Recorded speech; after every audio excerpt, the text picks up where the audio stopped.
Black magic কি সত্যি হয়? ব্ল্যাক ম্যাজিক কাদের উপর করা যায়? ব্ল্যাক ম্যাজিক কারা করে? ব্ল্যাক ম্যাজিক করলে তার কি লক্ষণগুলো জানা যায়? আসুন আজ আমরা এই নিয়ে কথা বলবো। হাই, আমি Soumita. Welcome to my channel divine blessings with Soumita. আমি এখানে কথা বলি law of attraction, manifestation, spirituality, occult, numerology ইত্যাদি নিয়ে। আপনারা যদি এই বিষয়গুলোতে ইন্টারেস্টেড হয়ে থাকেন তো অবশ্যই আমার চ্যানেলটাকে লাইক, শেয়ার অ্যান্ড সাবস্ক্রাইব করবেন।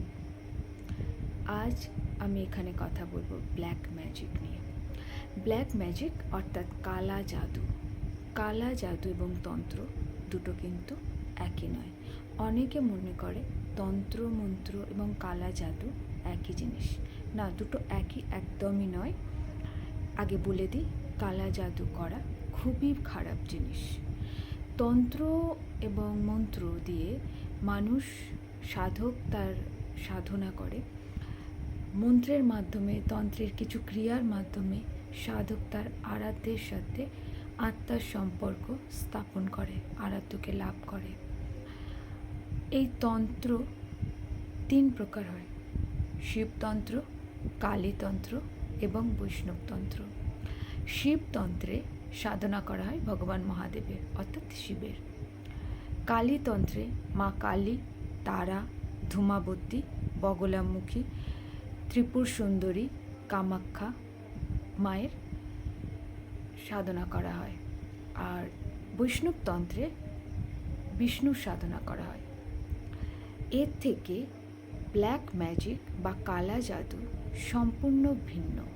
কিছু তান্ত্রিক আছে যারা শত্রু নাশ করার জন্য, কাউকে বশীকরণ করার জন্য অথবা কারোর উপর প্রতিশোধ নেওয়ার জন্য তারা এই কালা জাদু করে। কালা জাদু করার ফলে কার উপর কালা জাদু হয়েছে সেটা আপনারা বুঝবেন কিভাবে? তার কিছু লক্ষণ দেখা যায়। আজ জেনে নেওয়া যাক সেই লক্ষণগুলো কি কি। প্রথমত, যাদের উপর কালা জাদু হয়ে থাকে তারা প্রচন্ড খিটখিটে হয়ে যায়। তারা কারোর সাথে বেশিক্ষণ মিশতে, কথা বলতে একদম ভালোবাসে না। তারা সবসময় একা থাকতে পছন্দ করবে। এরা দিনের থেকে রাতে বেশি অ্যাক্টিভ থাকে। দিনের বেলা এরা ঘুমোয়, রাতে এরা জেগে থাকে। এরা মাথা ব্যথা হবে, এদের মাথা ব্যথা খুব পরিমাণে হয় এবং যত সন্ধ্যার সময় হয় মাথা ব্যথা বাড়তে থাকে। হঠাৎ করে এরা অসুস্থ হয়ে পড়ে। ডাক্তার দেখানো হয়, ডাক্তার দেখানোর ফলে যে ডাক্তার যে ওষুধ দেয় ওই ওষুধ কোনো কাজে লাগে না। আর ডাক্তার যে রিপোর্ট তৈরি করে সেই রিপোর্টও এদের কোনো রোগ ধরা পড়ে না।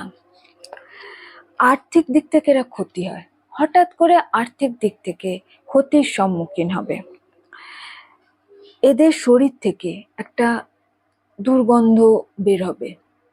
এরা অপরিষ্কার অপরিচ্ছন্ন থাকতে পছন্দ করবে। বেশিরভাগ সময় এরা স্নান না করে থাকতে পছন্দ করবে। এদের চোখের নিচে আস্তে আস্তে কালো হয়ে যাবে, চোখ ফুলে থাকবে অথবা চোখ বসে যাবে। এরা বেশিরভাগ সময় একা থাকতে পছন্দ করবে। এদের মুখের মধ্যে একটা যে নর্মাল মানুষের, সাধারণ মানুষের মুখের মধ্যে যে জ্যোতিটা থাকে, এদের সেই জ্যোতিটা থাকবে না। এরা একটা অস্বাভাবিক আচরণ করবে। এদের খিদে খুব পাবে অথবা একদম খাবে না।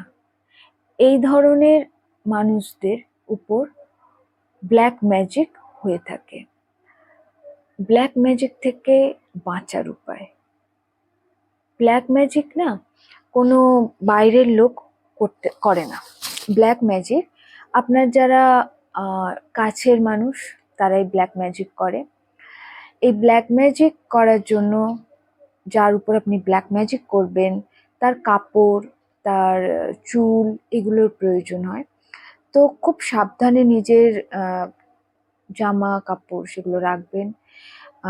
চুল যখনই আপনি চিরুনি থেকে ফেলবেন তো তাতে অল্প করে মুখ থেকে যে আপনার লালা বার হয় সেই লালা লাগিয়ে থুতু লাগিয়ে সেটা ফেলে দেবেন।